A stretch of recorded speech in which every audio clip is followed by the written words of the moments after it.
Hey, what up, traders? To watch this video for Friday, the market's closed tomorrow. I guess we do have some non-U.S.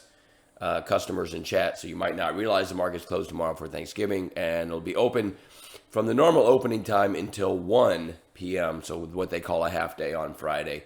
It's been an amazing week for what I thought might be a low volume, boring week. A lot of times, for whatever reason, low floaters get to move in a stupid fashion on a holiday week like this, and this week has been no exception. A couple of highlights from today. SOP I had on bounce watch just because I thought it was overdone to the downside. Let me make sure I don't have extended hours on here.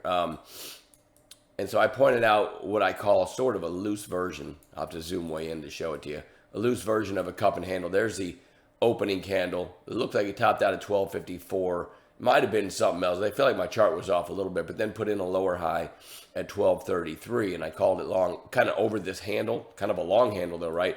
So the 1233 break, it really took off. It ended up going over 16 from there. Got a whole bunch of thank yous in chat, so I know a whole lot of people got that one.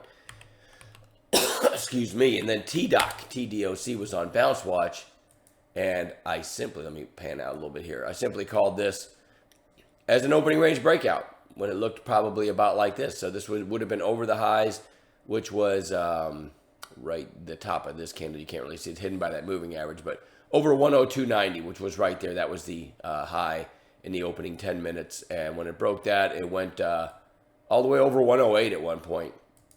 He got a bunch of thank yous for that, and saw some people working on their hold some habits, getting more out of these trades. So that's pretty cool too. All right, so, and then, well, here, let me just go into the watches. I don't have much of a voice, and so I'm going to keep it short and sweet. LGVN just took off again on an intraday basis. This thing was insane. And right here, no, it's right here, it halted, and I typed in the chat, hey, it's getting late in the day. I don't know if I typed that, but I said shorts are in trouble here, thinking we're getting close to the close. When it came out of the halt, it did this little red candle and then went red to green and just really ripped. Anyway, this thing is way, way ahead of itself, but we are going to watch it on Friday. ISPC is just the weirdest stock I think I've ever seen. But in after hours, by the way, it's trading at 1347. The last couple days, it's gapped up, sold off, and made runs in after hours for some reason. And today it's doing it again. It's at 1347 right now. So because it's such a big mover at times, even though the chart's weird, I'm going to watch this one. GOEV is up near that recent high of 1264. It's been really strong, so we're going to watch that one. SOPA, one ugly daily chart, but with that intraday move it made today, I do want to watch it again on Friday. TRT had this big move, chopped all over the place for about a week, and then starting to rip again. I do want to watch that one on Friday. TDOC I want to watch again for a continuation of today's bounce.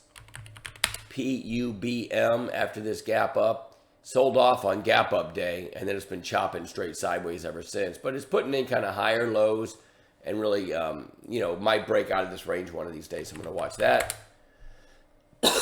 Excuse me. ARQQ starting to curl back up after chopping around for a while. It's a thin, I've traded this a couple times in the recent past. It's really thin and spready, so I don't know if I'll trade it, but we'll see if it gives a setup.